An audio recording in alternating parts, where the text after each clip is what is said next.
The verse that ends sin consciousness forever. Hebrews 4 decoded. You know the moment. The one where you fall short again and something inside you whispers that you have drifted further from God than you were yesterday. This teaching is about the verse that closes that whisper for good. Here is where we start. The book of Hebrews, chapter 4, verse 10, says it plainly, For he that is entered into his rest, he also hath ceased from his own works, as God did from his. Read that slowly and feel what it is actually saying. It is not telling you to work harder at feeling right with God. It is telling you that the working itself is the thing you are meant to lay down. And if you are anything like most people who have carried a Bible for years, you have assumed the opposite. You have assumed that the way back to God after a failure is more self-examination, more confessing, more watching yourself. And E.W. Kenyon would stop you right there and say, Do you see it? The very effort you are using to fix your standing with God is the thing keeping you convinced you need fixing. Sin consciousness does not end by trying harder. It ends by understanding what already ended it. Say it with me. I am not measuring myself by my failures. I am resting in what is already finished. I am walking as the righteousness I already am. My rest is my proof. Again, I am not measuring myself by my failures. I am resting in what is already finished. I am walking as the righteousness I already am. My rest is my proof. And if you want tomorrow's teaching to find you the way this one did, stay close and subscribe so it can reach you.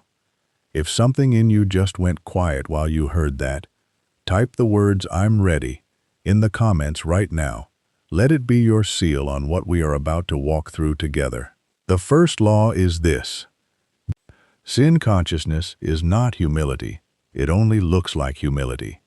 Kenyon taught that a believer who is constantly aware of failure, constantly apologizing to God for the same weaknesses, constantly feeling like an outsider knocking on heaven's door, is not being spiritually mature. He is simply believing his feelings over the finished work. Think of a man who pays off a debt in full, and years later he still visits the bank every week, wallet in hand, apologizing for a balance that no longer exists.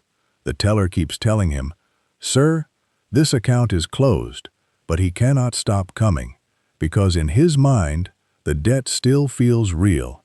That is sin consciousness exactly. It is not measuring your true standing. It is measuring your memory. Now picture this same man at home that night, telling his wife how ashamed he feels for owing so much money. She asks him plainly, How much do you actually owe? And he cannot answer her, because there is no number. There is only a feeling that has outlived the fact that created it. That is the strange power of sin consciousness. It does not need evidence to keep operating. It only needs habit. And most people mistake the intensity of that feeling for proof of its truth. They think, surely if I feel this convicted, this ashamed, this far from God, it must mean something real is still owed. But Kenyon would say plainly, real righteousness does not need to keep apologizing for a debt that has already been paid. A feeling can be sincere and still be completely out of date. Think of someone still flinching at a sound that stopped years ago. The flinch is real, the danger is not, and so it is with the soul that keeps returning to confess a debt heaven has no record of. The first door out of that cycle is simply seeing that your constant self-checking was never proof of devotion. It was proof you had not yet believed the receipt was real. It is not humility. It is unbelief wearing humility's clothes. And once you see that clearly, the next question becomes obvious.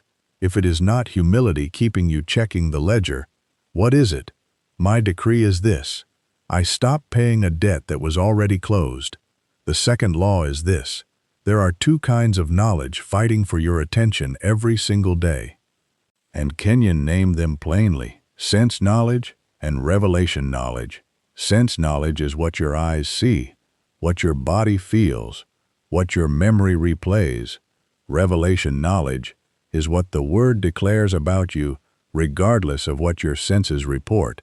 And Kenyon taught that these two knowledges are not just different, they are rivals. They cannot both sit on the throne of your mind at the same time. One of them has to rule the moment. Picture an ordinary evening. You are driving home replaying a conversation from earlier where you said something you regret. Sense knowledge starts narrating immediately. It says, "You always do this. You never learn.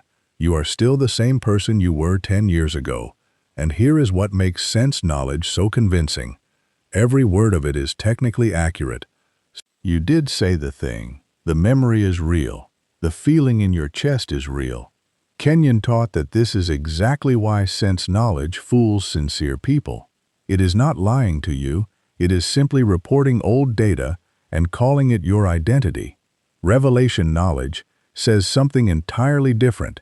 It does not deny the mistake happened. It simply refuses to let the mistake define who is driving the car. It says, "That was a moment, not a monument. You are still who the Word says you are." And Kenyon would point out that both voices can be speaking at the exact same red light. The question was never which voice is present. Both are always present. The question is, which one you keep feeding with your attention. Think of two radio stations broadcasting into the same room. Only one plays through the speaker at a time. Sense knowledge is loud because it has had years of practice. Revelation knowledge is quiet at first because you have rehearsed it far less. So the fix Kenyon taught is not to silence sense knowledge by sheer willpower. It is to deliberately turn the dial, to speak the word over the memory until the word gets louder than the replay. This is why the same believer can pray with tears one moment and walk in condemnation an hour later. He has revelation knowledge in his mouth and sense knowledge still running the mind underneath it. The two never merged. They simply took turns. It is not what you feel driving home that is wrong. Feelings are just weather. It is which voice you crown king of the car. And here is the deeper problem hiding under all of this. Even on the nights you manage to turn the dial and quiet sense knowledge for a while, something underneath both voices keeps pulling you back to the same courtroom, a legal question your heart has never fully settled, which brings us to what actually happened at the cross. The third law is this. Redemption happened in two stages, and Kenyon called them legal and vital. Legal redemption is what God accomplished at the cross, whether any human being ever believed it or not. It is a finished fact, recorded in the courts of heaven, the moment Jesus said, "It is finished." Vital redemption is that same fact, becoming living reality inside your own experience as you believe it. And Kenyon was careful to separate these two, because he saw believers collapsing them into one and suffering for it. They assumed that if the legal fact was already true, the feeling of it should simply arrive on its own, and when it did not arrive, they concluded the legal fact must not be true for them personally. But that is exactly backwards. Think of a man left a house by a relative who lived overseas. The deed is signed, sealed, and filed in a courthouse the very hour his relative passed away. Legally, the house is his before he ever sees it, before he ever gets a phone call, before a single lawyer explains a single clause to him. But for months, he keeps renting a small, cramped apartment across town, paying money he does not need to pay, sleeping in a room far smaller than the one already deeded to his name, not because the house stopped being his, but because nobody told him, and even after someone finally does tell him, he still has to choose to pack his things, drive across town, put the key in the door, and actually walk into the rooms that were legally his the whole time. That walk across town is vital redemption. That is the gap where sin consciousness breeds and multiplies. You are legally righteous the instant you believe on Christ. That part is settled, and it is not up for negotiation. But you only walk as righteous once that fact moves from a paper you own to a truth you actually stand on. And here is the part Kenyon pressed on again and again. The delay is never on God's side. The deed was never reissued. The file was never reopened. God is not slowly warming up to the idea of your righteousness over years of your progress. It is not that God is withholding your inheritance. It is that you have not yet opened the letter. And this is worth pausing on for a soft moment, because it explains something almost every believer has felt, but rarely names. This is exactly why so many people quietly carry both a Bible and a hidden certainty that God is still a little disappointed in them. They pray, they serve, they mean it, and still somewhere underneath, they are renting a small apartment of guilt instead of living in the house already deeded to them. The courtroom said, "Not guilty" a long time ago. The heart just never got the memo. And once you see the gap clearly for what it is, not a flaw in God's generosity, but a letter still sitting unopened on your own table, the whole tone of your walk with Him can change starting today. This is part of what the daily practice was built to close. A short, guided rhythm that moves the legal fact into daily, felt reality one morning at a time. We will come back to that near the end. But for now, keep this in your hands. Now let us continue. The fourth law is this, and it is the hinge the whole verse in Hebrews swings on. Kenyon called it identification, and it means something far bigger than most people were ever taught.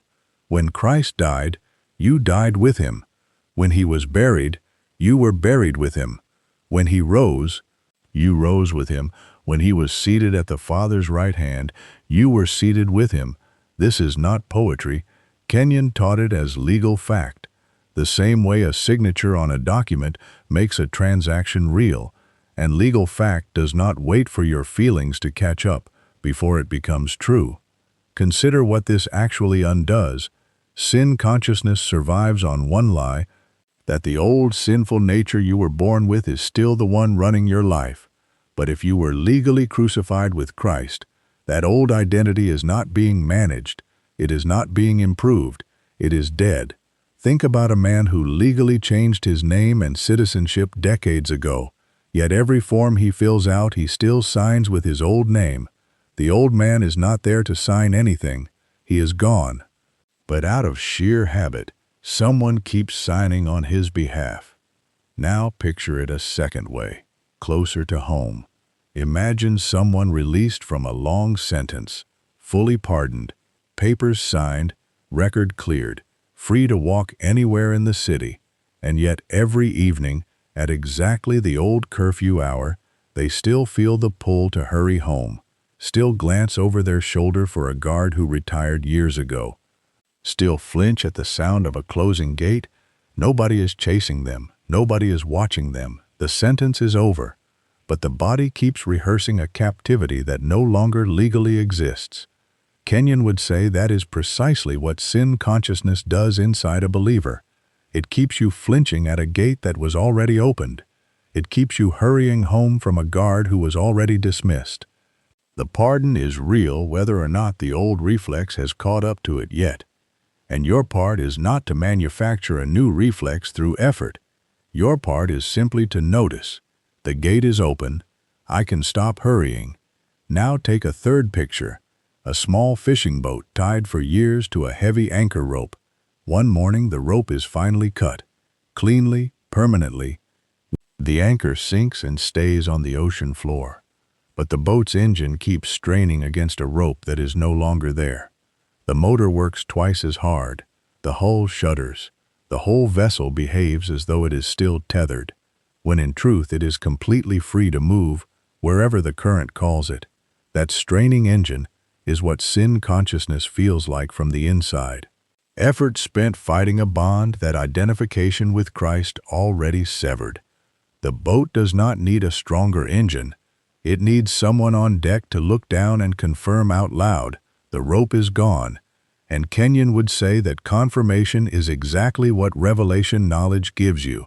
Not new strength to pull against an old chain, but new sight to see. There is no chain left to pull against at all. First, consider what this means for the moment you fail. When you stumble, the instinct is to think, "This proves who I really am underneath." But Kenyon would say, the opposite is true. The failure is the old signature showing up out of habit. It is not a revelation of your nature. It is a leftover reflex from a name that no longer exists on the account. A signature scrawled by a man who was legally buried. And a forged signature does not change who actually owns the account. The bank does not reissue a new identity to the account holder every time a fraudulent check appears. It simply refuses to honor the forgery, and the true owner remains untouched. Second, consider what this means for the word buried. Something that is buried is not on trial anymore. It is not being watched, monitored, cross-examined. Kenyon taught that a believer, endlessly relitigating old sins in prayer, is standing over a grave, asking the body to please explain itself. There is nothing left to explain. The case is closed and buried.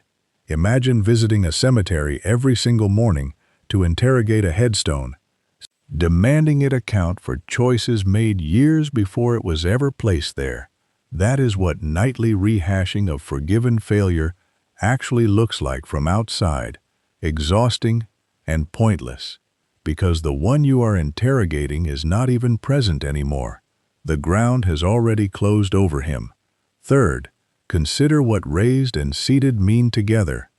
Raised means a completely new life began, not a repaired version of the old one. Seated means rest. Nobody sits down in the middle of a battle they are still fighting. They sit when the fight is over. So when Hebrews 4 says he ceased from his own works, as God did from his, it is not asking you to stop being a good person. It is telling you the war for your righteousness ended. And you are seated, not straining. A throne is not a place you visit while auditioning. It is a place you occupy because the matter was already decided in your favor.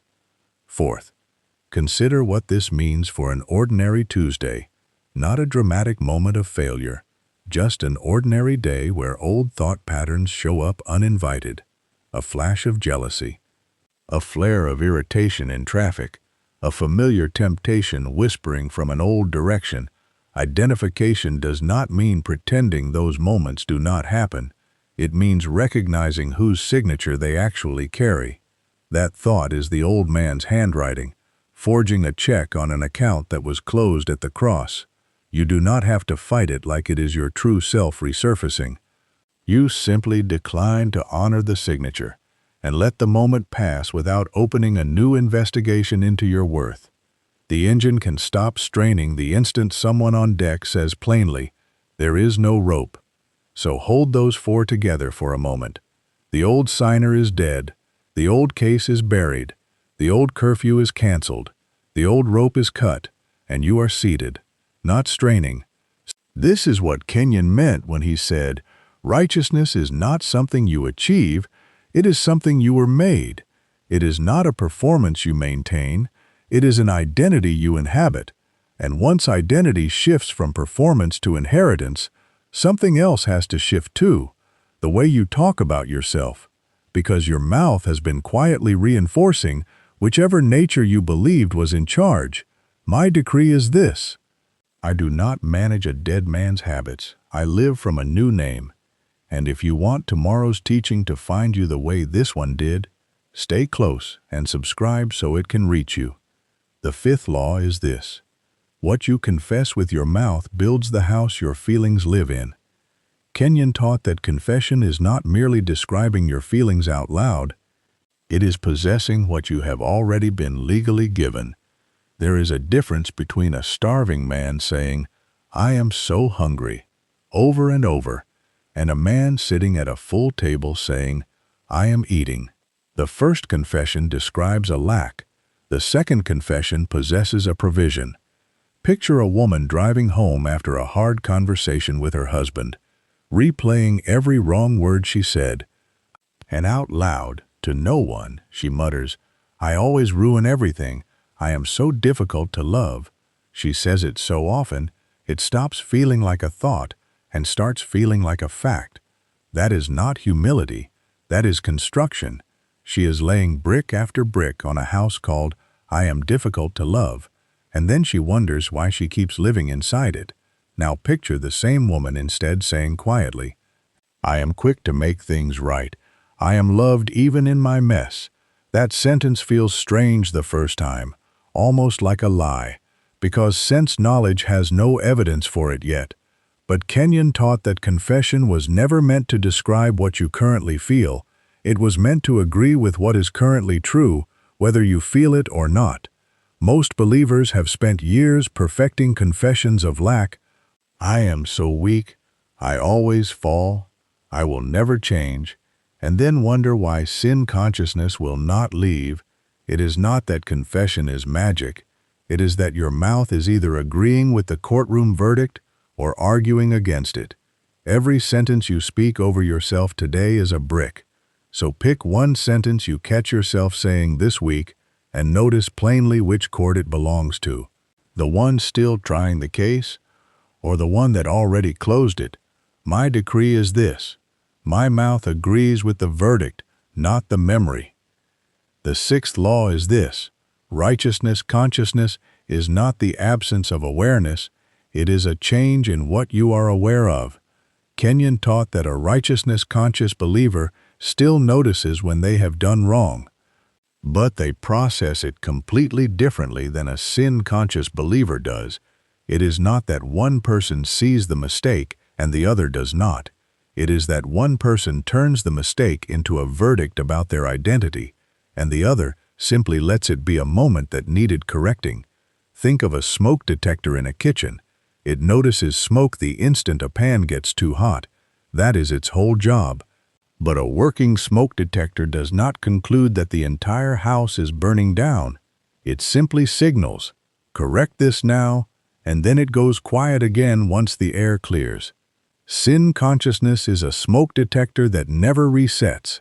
It keeps wailing long after the pan has been taken off the heat, filling the whole house with an alarm that no longer matches what is actually happening. Righteousness consciousness is that same detector doing its one honest job, noticing, signaling, and then falling silent, because it was never designed to run all day. Let's walk through an ordinary day so this becomes undeniable. 7 in the morning, you wake up already tired, and the first thought that arrives is, you did not read your Bible enough this week. 9 in the morning, you say something sharp to a coworker and sense knowledge whispers. See, this is who you really are. Noon, you scroll through a feed of people who seem more disciplined, more devoted, more put together, and quietly, you feel further from God than they are. 3 in the afternoon, you make a small mistake at work, and instead of simply correcting it, you carry a low hum of guilt for hours. 7 at night, you try to pray, but the prayer turns into another apology tour instead of fellowship. That entire day was run by sense knowledge and a sin-conscious mind. And notice, the smoke detector never once reset.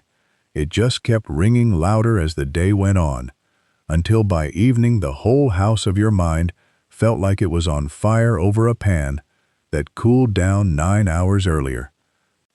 Now picture the same day lived from righteousness consciousness. 7 in the morning, the tired thought arrives, and instead of scorekeeping you simply say, I am seated, not straining, and get up. 9 in the morning, the sharp word slips out, and instead of building a case against your character, you correct it and let it go, because the old signer is dead. Not you. Noon, the feed of other people no longer measures your standing, because your standing was never a comparison contest. 3 in the afternoon, the mistake gets fixed without a guilt tax attached to it. 7 at night, prayer becomes fellowship instead of an apology, because you are not visiting a bank to beg for a closed account. Same day, same mistakes even. Entirely different atmosphere. The detector still sounded 4 separate times, but each time it reset the moment the correction was made, because it was built to signal, not to sentence. Here is another way to see the same shift. Imagine 2 gardeners standing over the same patch of weeds. The first gardener sees a weed and thinks, This proves I am a failure of a gardener. I will never have a decent garden. And he stands there in shame, staring at the one weed, while the rest of the garden grows untended around him. The second gardener sees the exact same weed and simply pulls it. No speech to himself about his worth as a gardener, no rehearsing every other weed he has ever missed, just a quiet correction and a return to tending what is good. Kenyon taught that righteousness consciousness gardens like the second man. Aware, attentive, even quick to correct, but never using the weed as evidence against his own name. It is not that righteousness-conscious people sin less at first. It is that they stop paying for what is already paid. Pause for a moment and pick one real habit from your own week. One place where sense knowledge has been running the show. Just name it quietly to yourself. Naming it is the first step of taking it out of the driver's seat. And notice as you name it, you are not asking God to reconsider your standing. You are simply resetting an alarm that was never meant to run all day. Once you see how much of your ordinary week was being taxed by an old ledger, you start to understand why Hebrews calls this a rest and not a reward. My decree is this: I notice the smoke, I do not live inside the fire. The seventh law is this, and it is the deepest one, because it is the verse itself finally unlocked all the way. He that is entered into his rest, he also hath ceased from his own works, as God did from his. First, consider the phrase, entered into his rest. This is not talking about a nap. It is not talking about spiritual laziness. Kenyon taught that this rest is a legal and spiritual location, a place you step into the same way you step into a room. It exists whether or not you are currently standing in it. The tragedy is not that the rest is hard to find.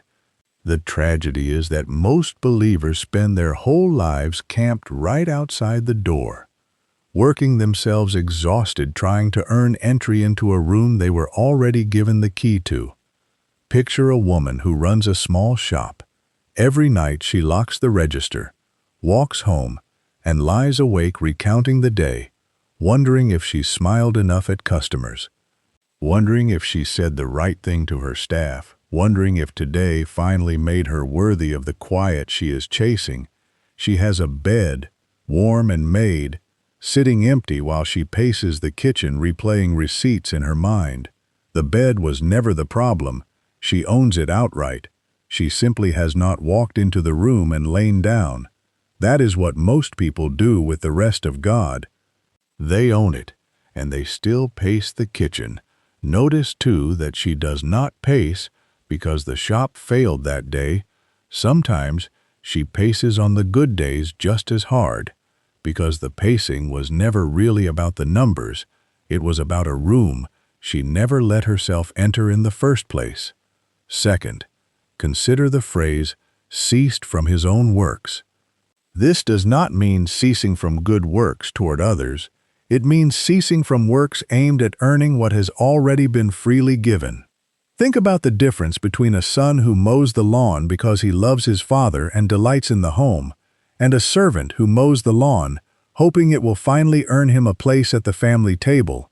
Both men are doing the exact same task, but one is resting in belonging while he works, and the other is straining to purchase belonging through work.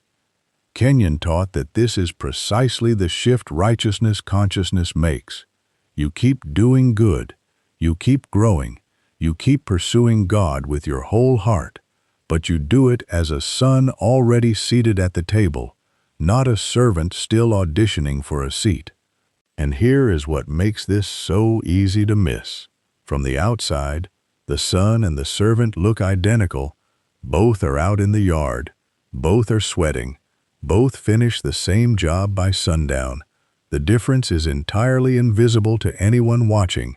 It lives only in the heart of the one doing the work, which means you could be doing everything right on the outside. Church attendance, generosity, kindness, discipline, and still be secretly laboring as a servant trying to buy a seat you already own. The fruit looks the same, but the fuel is completely different. One man works from rest, and the other man works for rest, and only one of them will ever actually arrive. Third, consider the phrase as God did from his. This is the detail almost everyone reads past too quickly. God did not rest on the seventh day because he was tired. An infinite God does not run out of strength. God rested because the work was finished, and it was good. His rest was a celebration of completion, not a recovery from exhaustion. This is worth sitting with for a moment, because most of us only know one kind of rest. The collapsed kind, the kind you fall into after a long week because your body simply will not go another hour. That is recovery rest. It is real. It has its place, but it is not the rest Hebrews is describing. Hebrews is describing celebration rest, the rest of a builder who steps back from a finished house, hands still dusty, and simply looks at what stands there and calls it good. He is not resting because he cannot lift another board. He is resting because there is nothing left to build. When you approach your own righteousness like God approached the seventh day, you stop treating your standing with him as an unfinished project, and you start treating it as completed craftsmanship you get to enjoy and live from. You are not the exhausted builder collapsing. You are the satisfied builder admiring. Fourth, consider the word today that sits earlier in this very chapter. The same passage that tells you God rested also warns, today if you hear his voice, harden not your hearts. And that word today matters more than it first appears, because it means this rest was never meant to be a distant reward you qualify for eventually. It is offered now in your actual life, on this actual afternoon. Picture a graduate who finished every exam, walked the stage, received the diploma in her hand, and yet that same night sits back down at her old desk, opening the same textbooks, cramming for a test that was already passed weeks ago. Nobody is requiring this of her. No professor is waiting. The school has already closed her file and mailed the transcript, but old habit pulls her back to the desk anyway, convinced that surely there must be one more thing to study before she is allowed to call herself finished. Kenyon would say, sin consciousness keeps grown believers doing exactly this, sitting back down at a desk that has nothing left to teach them, cramming today for a test that was graded and passed at the cross. The today of Hebrews 4 is God saying, close the textbook. The diploma is already in your hand. Now put these four pieces together. The room already exists. The labor was never meant to earn entry into it. The rest itself is a celebration of something finished, rather than recovery from something broken. And all of it is available today, not someday once you feel ready. This is why sin consciousness cannot survive an honest reading of Hebrews 4. Sin consciousness requires you to believe the work is still ongoing, that you are still on trial, that your standing is still being decided based on your performance this week. But the verse says plainly, he ceased, the tense is finished. Not he is ceasing, not he will eventually cease once you improve enough. He has ceased, and you are invited into that same finished posture right now, today, in your actual life, with your actual flaws still present in your actual body. Consider it from one more angle. A soldier who fought a long war finally receives word that the treaty has been signed. The fighting is over. But if the message never reaches him out in the field, he keeps digging trenches, keeps rationing supplies, keeps flinching at every sound, not because the war is still happening, but because the news of peace has not yet arrived where he is standing. Kenyon would say, this is the exact condition of the sin-conscious believer. The treaty was signed at the cross. The war for your righteousness is legally and eternally over. And yet many keep digging trenches every single morning simply because the news of peace has not yet reached the field of their own daily thinking. Hebrews 4 is the messenger running across that field, waving the treaty overhead, telling you to put the shovel down. The fighting you are still doing has no war left to justify it. This is the difference between striving to become righteous and resting because you already are. It is not a reward for behaving, it is a rest for believing. And once rest becomes your actual address, instead of your occasional vacation spot, something in your whole nervous system changes. The low hum of never being enough goes quiet, not because you have stopped growing, but because growth is no longer the price of your welcome. You begin doing everything you already did, working, correcting, improving, reaching, but you do it the way the satisfied builder admires his finished house rather than the way the exhausted graduate keeps cramming for a test already passed. My decree is this: I live from finished work, not toward it.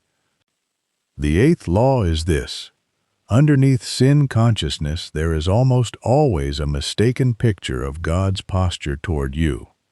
Kenyon taught that the deepest reason people cannot release sin consciousness is that somewhere inside they still picture God as a disappointed judge rather than a loving father.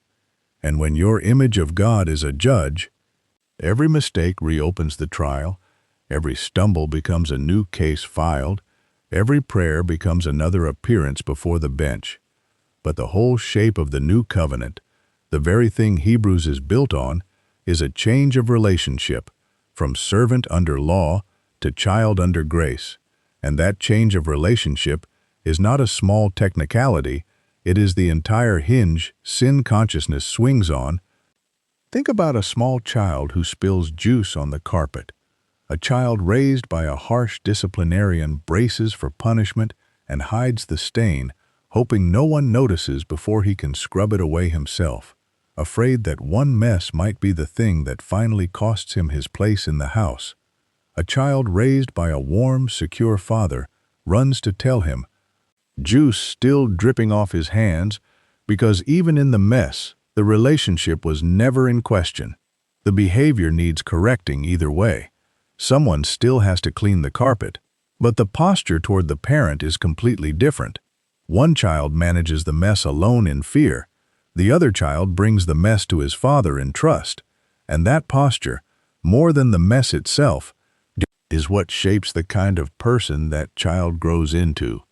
Now take that picture into an ordinary week. Picture a man who loses his temper with his own son on a Tuesday evening.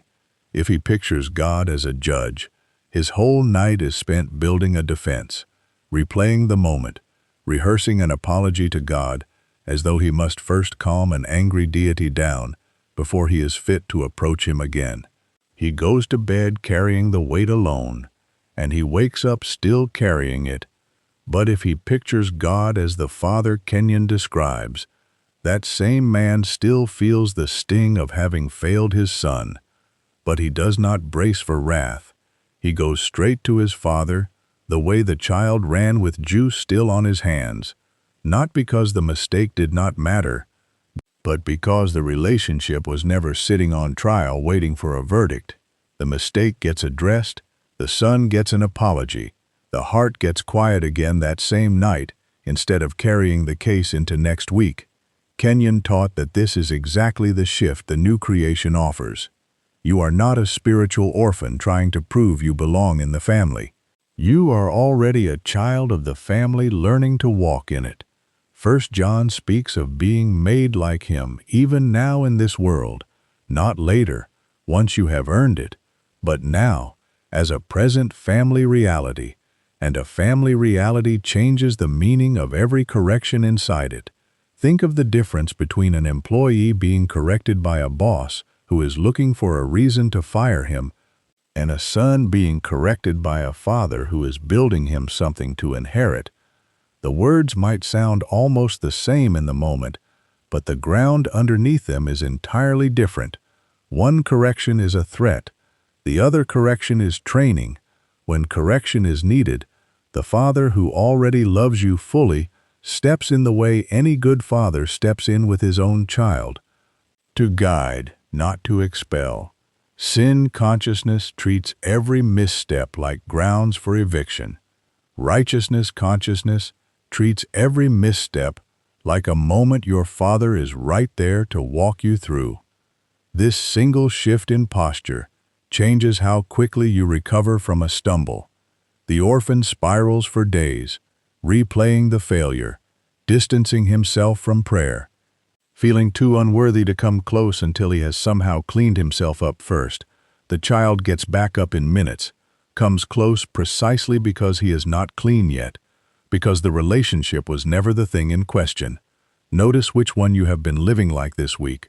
Notice whether your instinct after a failure is to hide the stain or to run with it still dripping into your Father's presence. That single instinct reveals which picture of God has actually been running your life underneath all your theology. And once you see God's actual posture clearly, the last piece falls into place naturally, because rest was never meant to be a truth you understand once and forget. It was meant to be a floor you stand on every single day. The ninth law is this: and what you have learned today has to become a daily posture, or it will quietly fade back into old habits by Friday. Kenyon taught that revelation knowledge has to be renewed, spoken, and lived daily, because sense knowledge never takes a day off either. It does not sleep in. It does not take weekends. It is already awake before your alarm rings, whispering the same old ledger before your feet even touch the floor. So the goal was never to have one powerful moment of understanding Hebrews 4 and then drift along on yesterday's insight. The goal is to wake up tomorrow and consciously choose rest over striving, before the day has a chance to hand you a reason to strive. Picture a man who keeps a small lamp burning by his bed. The oil does not refill itself overnight. If he wants light tomorrow, he has to pour a little in tonight, not because the flame is weak, but because that is simply how a lamp stays lit. Revelation knowledge works the same way, not because the finished work needs topping up, it never does, but because your awareness of it does. Think of a woman who has a beautiful, quiet morning with her Bible open on the table. She feels settled, righteous, at rest. And by 3 in the afternoon, a sharp email from her boss has her right back in the old courtroom, defending herself in her own head. Nothing about her standing changed between morning and afternoon. Only her attention did. That gap is exactly why this has to be daily, not because grace runs out, but because forgetting is so easy and so fast. So make it small enough to actually keep before you check your phone. Before the noise of the day arrives, say it plainly in your own words. I am not building my standing today. I am living from a standing already built. That is the whole practice. Small, repeatable, entirely yours. No performance attached to it. And here is the quiet reward nobody warns you about. It is not dramatic at first. Some mornings it will feel like nothing happened at all. But every single day you choose it. The old habit of scorekeeping gets a little quieter, the flinch gets a little slower, and the rest stops being a truth you visit and starts being the ground you actually live on. My decree is this: I renew my rest today, the same way I will renew it tomorrow. Here is the whole picture. Sin consciousness is not humility. It is unbelief wearing humility's clothes. Sense knowledge is honest about the past, but revelation knowledge is true about the present. Legal redemption is already yours. Vital redemption is you opening the letter. The old signer is dead, the old case is buried, and you are seated, not straining. Your mouth agrees with the verdict, not the memory. Righteousness consciousness does not remove awareness of mistakes. It removes the guilt tax attached to them. The rest of Hebrews 4 is a celebration of finished work, not a recovery from exhaustion. God's posture toward you is a father's arms, not a judge's gavel, and the whole practice is simply choosing that posture again tomorrow morning. See how none of these were ever 9 separate ideas. They were 9 turns of the exact same key, the key that says the work is finished, Stop paying for what is already paid. Rest, because the war for your righteousness is over. If you want this to stop being something you understood once and start being something you live daily, we built a daily practice for exactly this, a short guided rhythm, a few focused minutes each morning that walk you from sense knowledge back into rest, back into the seated place, one ordinary day at a time. It is simple, it is affordable, priced at a level that will not make you think twice. It comes with a full refund if it does not serve you. No pressure attached. The link is in the description below. Say it with me one more time. I am not measuring myself by my failures. I am resting in what is already finished. I am walking as the righteousness I already am. My rest is my proof. And that is the verse decoded. Not a call to try harder, but an invitation to finally stop, sit down, and let the finished work be finished.